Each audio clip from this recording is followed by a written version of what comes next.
Félix-Antoine Tshisekedi Tshilombo et l'opposant Martin Fayulu Didi au Palais de la Nation. L'échange était centré sur la cohésion nationale. Les points à suivre dès le début des 6 journaux. La réouverture du marché central de Kinshasa a été évoquée lors d'une séance de travail entre la vice-ministre de l'Intérieur et la délégation des vendeurs du grand marché Kinshasa. Les points tout à l'heure. Nous nous arrêterons sur les plaidoyers autour de la réhabilitation rapide du lycée Essa Longo dans le Maïndombe qui ne répond plus actuellement aux besoins modernes de l'enseignement en République démocratique du Congo. Voilà pour les titres. Nous sommes le vendredi 6 juin 2025 en direct depuis Kinshasa. Bonjour à tous et à tous et merci à vous d'être avec nous pour vous informer dans cette première édition du journal sur notre antenne. La RDC, je l'ai dit au sommaire de cette édition, l'opposant Martin Fayulu Madidi a été reçu hier par le président de la République Félix-Antoine Tshisekedi Tshilombo au Palais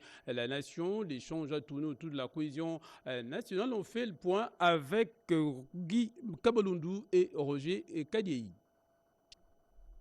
J'en appelle à un sursaut d'honneur et de responsabilité. Je veux vous voir. 72 heures après sa demande publique et la réponse du chef de l'État, la rencontre tant souhaitée a eu lieu ce jeudi au Palais de la Nation. Visiblement détendu, crâne bien rasé et tiré à 4 épingles, l'ancien candidat à la présidentielle 2023, Martin Fayulu, a monté les marches les unes après les autres du Palais de la Nation jusque dans la mythique salle des ambassadeurs. Le président de la République. C'est par ces chaudes accolades que le chef de l'État a ouvert son entretien à cœur ouvert selon ses propres termes avec son hôte. Pour cette rencontre, les leaders délécidés et coordonnateurs de la Mouka étaient accompagnés de son premier cercle, à savoir Devos Kitoko, Prince Epenge, Alex Ndende et Chantal Moboni. De son côté, le chef de l'État était assisté par son directeur de cabinet adjoint, son conseiller spécial en matière de sécurité et du coordonnateur du conseil présidentiel de veille stratégique. À l'issue de près de 2 heures d'échange, le patron délécidé a répondu aux questions de la presse en annonçant sa solution face à la menace de balkanisation. Nous n'avons pas 36 solutions.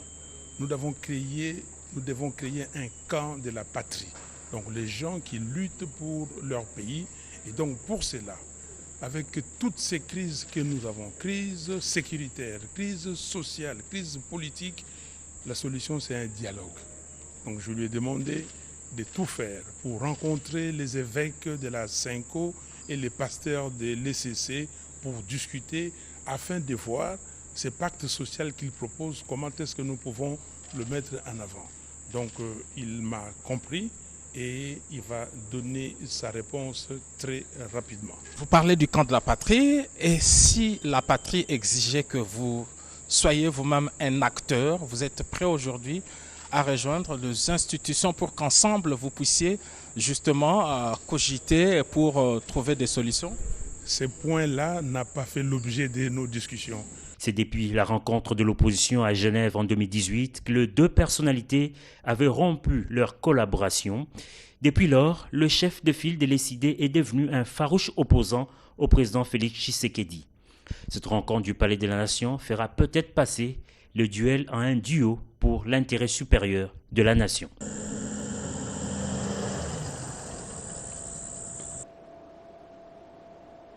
Dans l'actualité également, fixé à $75 américains, les nouveaux passeports biométriques sécurisés, la République démocratique du Congo est officiellement disponible. Le président de la République, Félix-Antoine Tshisekedi Tshilombo, l'a reçu hier lors d'une brève cérémonie de lancement de ces documents de circulation organisés à l'Institut national des arts situé à Kassavubu. On en parle dans ce reportage de signé Fadi Kikoufi. Du fond et de la forme, c'est un document complètement amélioré avec la technologie la plus avancée du domaine. Le premier citoyen du pays est aussi le premier à obtenir ce nouveau passeport. Quelques dizaines de minutes plus tôt, le président de la République, Félix-Antoine Tshisekedi Tshilombo, arrive au centre d'accueil de l'Institut national des arts pour parachever cette réforme qui place la RDC sur l'autoroute de la modernisation de ses services consulaires et la sécurisation des documents de voyage. Accueilli par la ministre d'État, ministre des Affaires étrangères, coopération internationale et francophonie, Thérèse Kayikwamba, le chef de l'État, respectant la procédure, a franchi toutes les étapes de l'enregistrement à l'obtention du document d'identité. Produit par la firme allemande Dermalog, ce nouveau passeport répond aux exigences de l'Organisation de l'aviation civile internationale et intègre des technologies avancées pour lutter contre la fraude. Avec ses 38 pages de données en polycarbonate et un micropuce permettant d'identifier et de localiser des objets et des personnes sans contact, le nouveau passeport est nettement meilleur que l'ancien. Son coût, fixé à 75 $ américains, payable auprès d'une agence de la banque Equity BCDC ou en ligne sur le site officiel de demande de passeport, est une réponse à une difficulté sociale du quotidien et une garantie du renforcement de l'efficacité administrative ainsi que la bonne gouvernance des piliers de la vision du chef de l'État. Tous les récurrents dont les demandes de passeport sont en cours seront automatiquement pris en charge pour bénéficier du nouveau passeport biométrique. Les détenteurs du passeport actuel pourront continuer de les utiliser jusqu'à la date d'expiration avec une coexistence des deux documents jusqu'en 2030.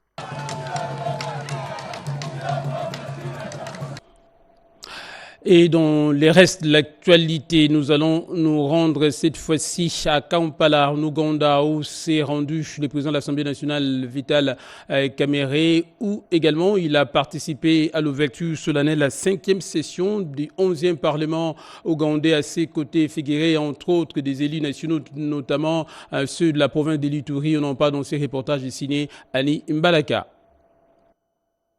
Arrivé à Kampala dans la matinée, le président Vital Kamerhe y a représenté la République démocratique du Congo, accompagné d'une délégation des députés nationaux congolais, dont la questeure adjointe Grace Neema. Ouvrant la cérémonie, la présidente du Parlement ougandais, Anita Annette Among, a peint un tableau élogieux du bilan de cette 11e législature dont les mandats se terminent au cours de l'année 2025. Les moments forts de cette cérémonie a été marqué par les discours du président Yoweri Kaguta Museveni devant les élus nationaux, conformément à l'article 101 de la Constitution et à l'article 10 du règlement intérieur du Parlement ougandais qui consacre cette cérémonie à l'audition du discours du chef de l'État une fois l'an. Occasion pour le président Kaguta Museveni d'insister sur la nécessité de renforcer la coopération régionale face aux défis sécuritaires persistants à l'est de la RDC afin d'activer une coopération concertée entre pays voisins et bénéfique à tous. Un avis partagé par quelques élus nationaux congolais qui ont fait les déplacements de Kampala avec le speaker de la Chambre basse du Parlement. Il faut que les choses reviennent en ordre pour que nous puissions toujours vivre dans l'harmonie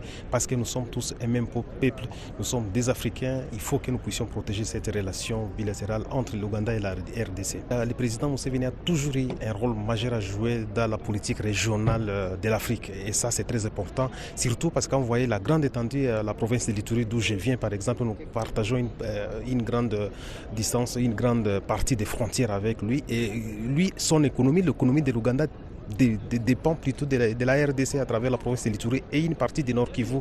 Et donc c'est vraiment essentiel pour qu'aujourd'hui qu'on travaille ensemble. L'Ouganda c'est notre voisin. Vous savez aussi que nous faisons beaucoup de choses ensemble dans le centre de la coopération sous-régionale.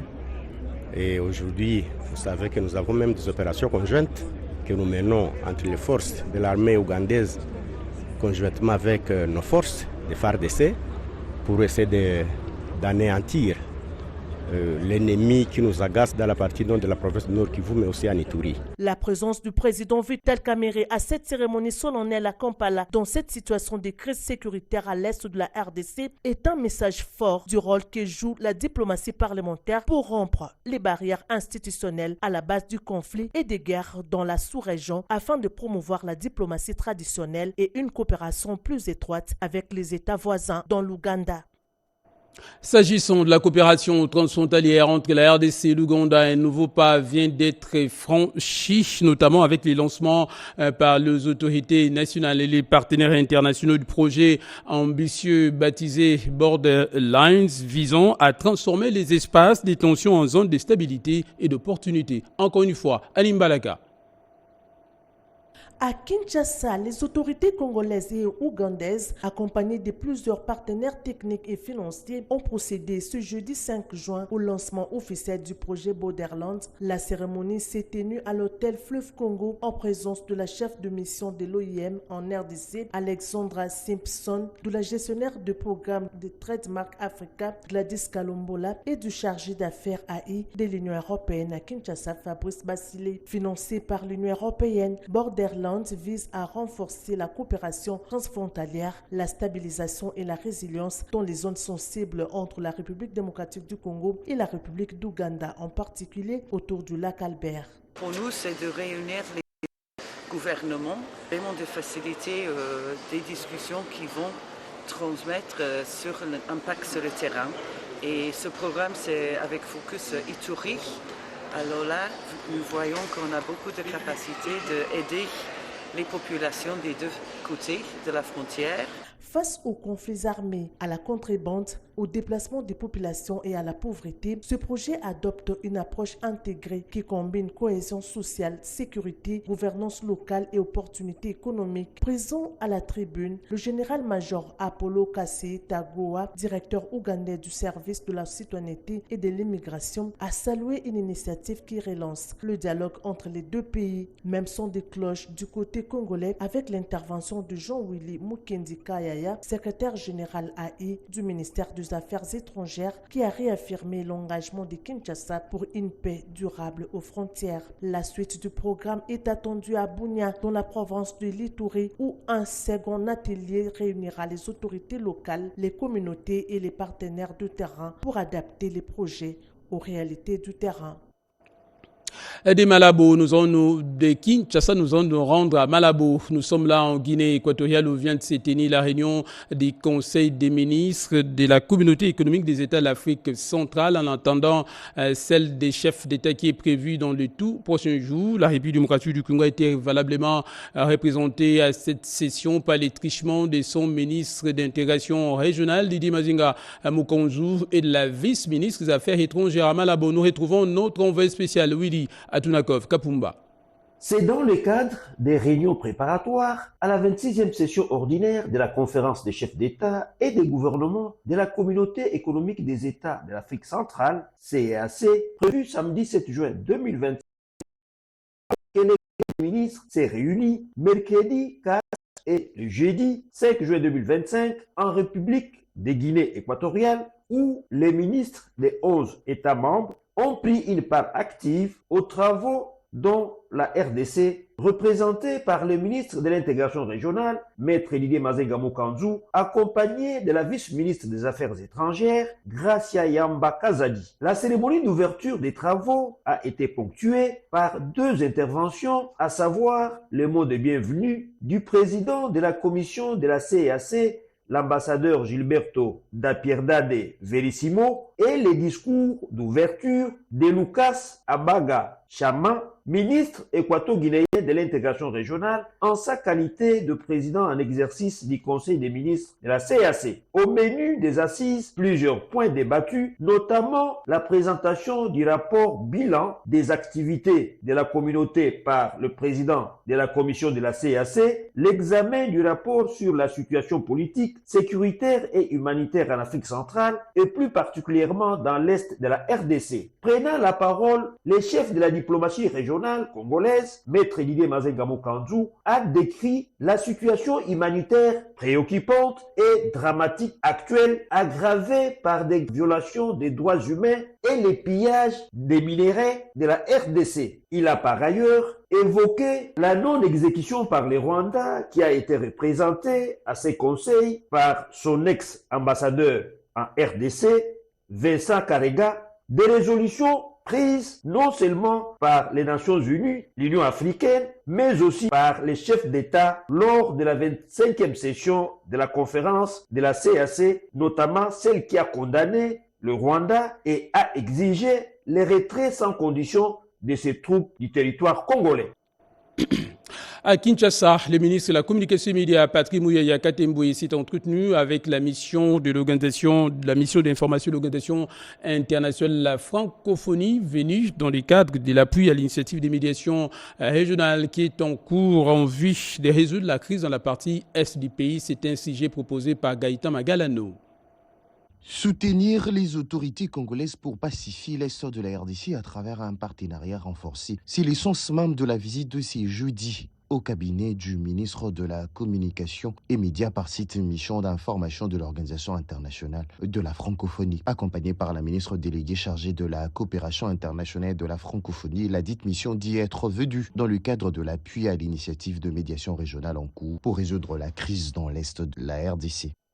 Je suis venue lui présenter la délégation que le chef d'État et de gouvernement des 93 pays de la francophonie a souhaité envoyer au Congo, RDC, pour s'informer directement auprès des autorités ainsi que des associations de la société civile de la situation dans le pays, de la situation dans l'Est du Congo et aussi de parler du renforcement de la coopération entre la francophonie, dont le Congo est le plus grand membre, avec le plus de locuteurs francophones, et l'organisation, et de voir que peut faire la francophonie pour renforcer cette coopération, ces échanges, pour soutenir la voie que les autorités du pays ont choisi vers la paix. Présente dans la capitale congolaise depuis le lundi 2 juin dernier, cette mission d'information de l'Organisation internationale de la francophonie bouclera son séjour en RDC ce vendredi 6 juin 2025 et retournera à Paris pour faire rapport à d'autres membres de l'OIF et voir dans quelle mesure leurs chefs d'État et leur gouvernement pourraient s'impliquer dans la résolution de cette guerre d'agression qui, depuis plus de 30 ans, a causé plus de 12 millions de morts et de déplacés en RDC. Tout à fait autre chose. Les organisations de la société civile ont amorcé à Kinshasa un atelier consacré à la préparation des séminaires d'orientation budgétaire et également à la consolidation des acquis des revues des politiques sectorielles de 2026. On en parle dans ces reportages signés Rikin Zuziloya. Ils ont 4 jours pour préparer leur participation au séminaire d'orientation budgétaire pour l'exercice 2026.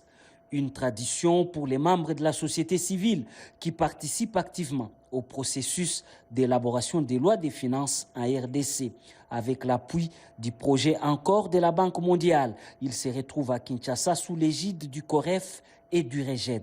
C'est pour évaluer, entre autres, les enjeux et leur responsabilité à définir les priorités selon les besoins de la population, s'il faut s'en tenir au contenu à retrouver dans le cadre budgétaire à moyen terme CBMT théorie 2026-2027, avec débat en se conformant aux principes liés à la participation des organisations de la société civile au séminaire d'orientation budgétaire SOB. C'est un moment au cours duquel la société civile et toutes les autres parties prenantes se retrouvent pour planifier les finances publiques pour les 3 prochaines années, en mettant en avant les besoins des citoyens pour que ces besoins puissent être pris en compte dans le cadre budgétaire à moyen terme 2026-2028.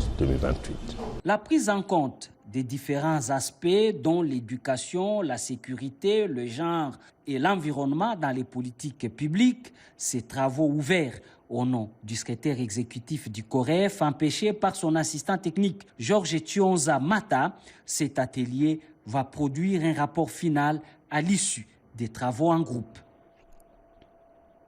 Clôture également à Kinshasa de l'atelier des validations de l'étude nationale présentant les écarts persistants entre l'homme et la femme dans l'écosystème entrepreneurial en République démocratique du Congo. Explication signée Mireille Ndeki. L'étude nationale sur les écarts de genre dans l'écosystème entrepreneurial vient d'être validée officiellement au cours de cet atelier technique de haut niveau organisé par le projet Transforme RDC avec l'appui de la Banque mondiale. Conduite par le groupement international Label Conseil et AT Advice, cette étude constitue une avancée significative dans la compréhension des inégalités structurelles entre les micro, petites, moyennes entreprises dirigées par des hommes et celles de femmes. Les échanges ont été vraiment fructueux et ils nous permettent d'avoir des éléments qui permettent d'améliorer la qualité du travail qui a produit dans la perspective d'un rapport final.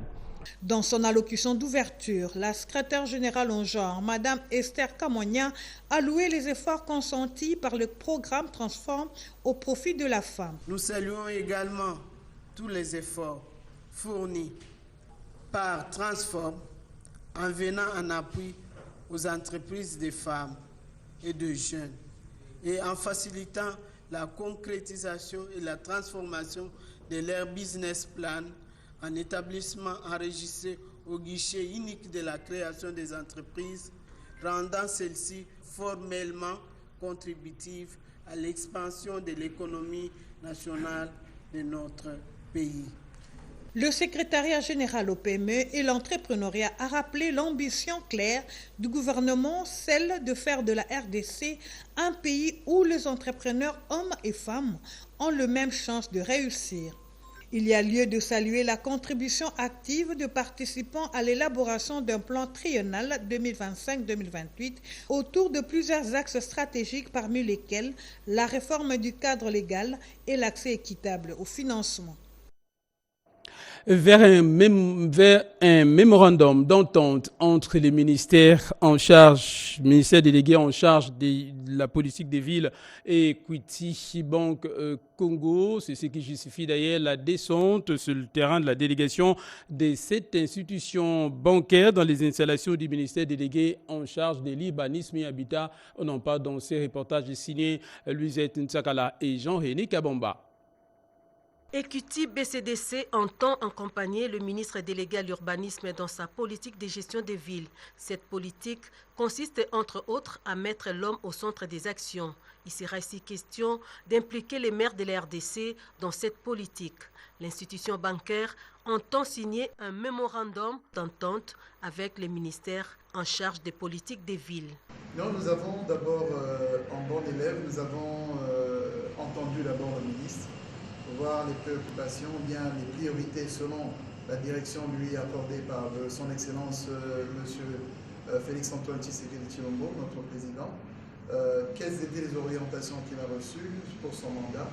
Et après avoir entendu ces recommandations, nous avons dit ok, voici quelques lignes là où nous pouvons vous aider. Nous avons Equity BCDC opère sous 3 engins. Premier engin, c'est la banque. Deuxième engin, c'est la Fondation Equity. Et troisième engin, c'est le programme de durabilité. Alors, dans ces 3 engins, nous nous sommes dit comment est-ce que nous pouvons nous positionner pour justement aider son Excellence à atteindre certains objectifs. Donc, que ce soit dans l'urbanisme, dans l'habitat, dans la salubrité des villes, dans les projets green. Comment est-ce que nous pouvons travailler ensemble et nous laissons ouverts pour l'accompagner. Parvenir à sa tâche, le ministre Didier Tengetelito entend faire des maires des acteurs de développement tout en tenant compte de la spécificité de chaque ville et les besoins particuliers de chaque cité. Tengetelito pense que le PDTK, Plan directeur des transports urbains de la ville de Kinshasa, dispose des créneaux qui peuvent offrir des opportunités à Equity BCDC d'intervenir. Comme annoncé au sommaire de cette édition, un plaidoyer a été exprimé pour la réouverture du marché central de Kinshasa, actuellement réaménagé, exprimé par les vendeurs de celliers et des négoces auprès de la vice-ministre de l'Intérieur et Sécurité, Eugénie Tchela Kamba. C'était au cours d'une séance de travail reportage.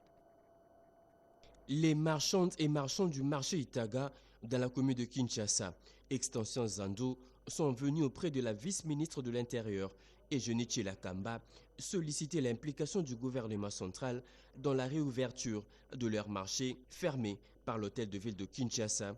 Ces derniers, qui soutiennent à l'unanimité la politique du chef de l'État Félix Antoine Tshisekedi Tshilombo sur la création d'emplois et des millionnaires congolais, ont informé les numéros 2 de la territoriale sur la vie précaire qu'ils mènent avec leur foyer.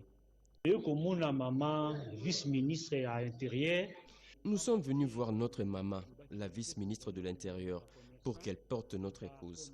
Notre marché Itaga est fermé depuis plusieurs jours par le gouverneur de la ville et nous ne savons pas quoi mettre sous la dent avec nos familles. Or, on était installé là provisoirement en attendant la fin des travaux.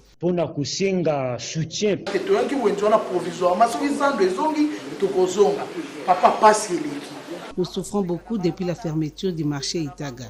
Nous sollicitons l'implication de notre maman vice-ministre de l'Intérieur et de tous les gouvernements.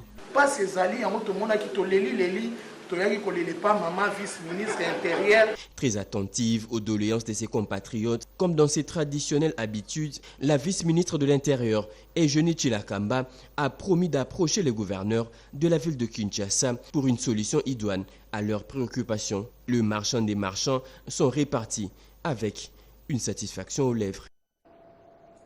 Quelques jours après un mouvement de grève, la délégation de l'intersyndicale des travailleurs de l'Office congolais de contrôle a été reçue au cabinet de la Première ministre Judith Suminwa. À l'issue de cette audience, les raccordés, la délégation du syndicat de l'OCC s'est confiée à la presse.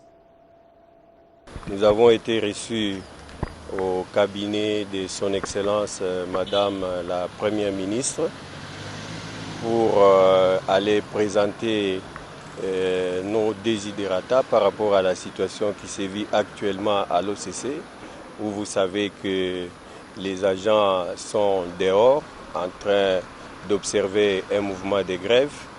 Nous avons été bien reçus, nous avons expliqué tout ce qui nous taraude au jour d'aujourd'hui au niveau de l'OCC et la direction du cabinet de Madame Son Excellence la Première ministre a été attentive. Nous avons expliqué et nous a demandé et nous a rassuré que la Première ministre va être saisie et que nos desiderata vont lui être présentés.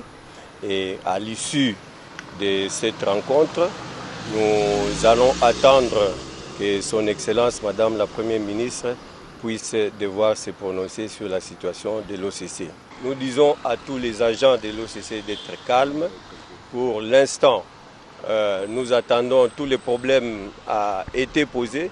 Nous attendons la réponse de Madame la Première ministre. Les retraités, les familles des décédés, tout ce que nous connaissons à l'OCC a été posé.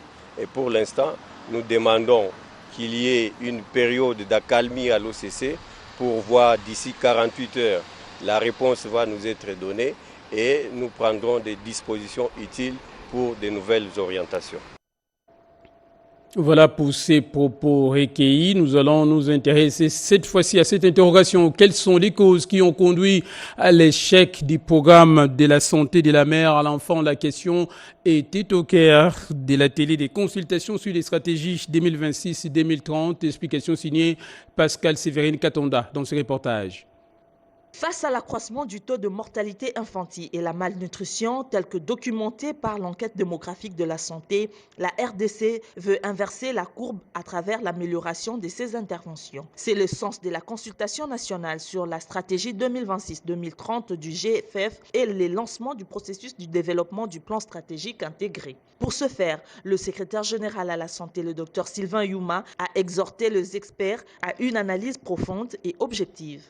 On attend d'eux vraiment une analyse approfondie, objective, pour nous permettre non seulement de voir ce qui n'a pas marché, mais qu'est-ce qu'on fait pour améliorer ce qui n'a pas marché et qui nous permette effectivement de changer l'image de nos indicateurs de santé, spécialement à ce qu'on est la santé de la mère et de l'enfant et surtout aussi la question de la nutrition parce qu'elle est aussi critique. Pour le docteur Michel Mouvoudi, devant le goulot d'étranglement, il faut innover pour faire mieux avec des ressources domestiques. Donc cette consultation, c'est un moment où on doit se remettre en question par rapport à ce que nous faisons et par rapport à comment nous gérons les ressources qu'on nous donne pour pouvoir améliorer la santé de nos populations. Comment nous pouvons re-questionner le modèle d'intervention, mais aussi le modèle de stratégie que nous mettons en place pour pouvoir atteindre plus de résultats. Le résultat de ces travaux financés par la Banque mondiale à travers l'unité de gestion de programme de développement du système de santé vont produire une plus-value du GFF au cours des 5 prochaines années. Depuis quelques jours, l'hôpital pédiatrique de Kalembelembe ici à Lingola a ouvert ses portes aux enfants nés avec des malformations congénitales pour y être opérés gratuitement. Reportage est signé ici par Béatrice Chaco. Des enfants seront opérés gratuitement, c'est les paris que vient de lancer l'hôpital pédiatrique de Kalembelembe. Les interventions chirurgicales sont déjà en cours. Nous sommes dans la 2e semaine, il nous reste encore 2 semaines. Donc nous continuons les activités. Nous œuvrons dans plusieurs secteurs, dans l'infrastructure, la santé, l'éducation et l'entrepreneuriat. Nous avons construit plusieurs structures sur l'étendue de la RDC, beaucoup plus dans le Haut-Katanga. Et nous réalisons plusieurs activités, les campagnes ophtalmologiques, la chirurgie des cataractes et glaucomes. Et cette année, c'est notre 2e année ici à Kalembelembe pour une campagne de chirurgie pédiatrique. Cette campagne est une initiative conjointe entre l'hôpital et une ONG baptisée Villemarte. Mwana azalaki na nisite na pasi na mercredi basali mwana komi na bien. C'est une surprise très agréable pour moi d'avoir bénéficié de cette campagne gratuite. Mon enfant a maintenant un anus artificiel grâce à eux. Basengi biso eloko te to futi eloko pete to kutani bien to sololi pe bien basali makamyon su normal. Hôpital tozalaki bon basengaki biso 4,328 ezalaki nango te tozongaki na mwana mais eloko liboso en tout cas. Merci mingi. Je remercie infiniment les organisateurs de cette campagne qui ont redonné le sourire à mon enfant après avoir été rejeté dans notre hôpital par manque de moyens financiers. Déjà, 25 enfants ont retrouvé le sourire grâce à des opérations réussies. Construit il y a de cela 75 ans, le lycée Salongo, nous sommes là dans la province de Maïndombe, est aujourd'hui vieillissant et présente également quelques risques pour la sécurité de ses propres élèves. La sonnette d'alarme est tirée ici par la députée nationale Mami Ilanga Apolé. La suite, donc, ce reportage. Ici, au lycée Salongo de Bokoro, dans le Maïndombe, les élèves étudient dans des conditions difficiles, dues au vieillissement de leur établissement construit. Il y a de cela 75 ans par les missionnaires catholiques en tournée de proximité dans l'axe Lukeni, des Nyoki à Ténélé. La députée nationale Mami Ilanga Polé s'y est rendue question de prendre part aux festivités marquant le jubilé du lycée Salongo de la paroisse Sainte-Thérèse. Mami Ilanga Polé a profité de l'occasion pour lancer un appel aux autorités tant provinciales que nationales pour la réhabilitation rapide de cette école dont les bâtiments souffrent aujourd'hui des séquelles de l'époque coloniale. Bien avant cela, la députée nationale Mami Ilanga Polé était au village Koutou, Moké et Iboto, avec point d'orgue l'inauguration des nouvelles paroisses de l'église protestante et catholique d'Embien. Aussi, dans le même périple, l'inauguration des 3 nouvelles autres paroisses à Dungu, dont 2 de l'église catholique et une de l'église protestante, le tout financé sur fonds propres de cet élu du territoire de Koutou.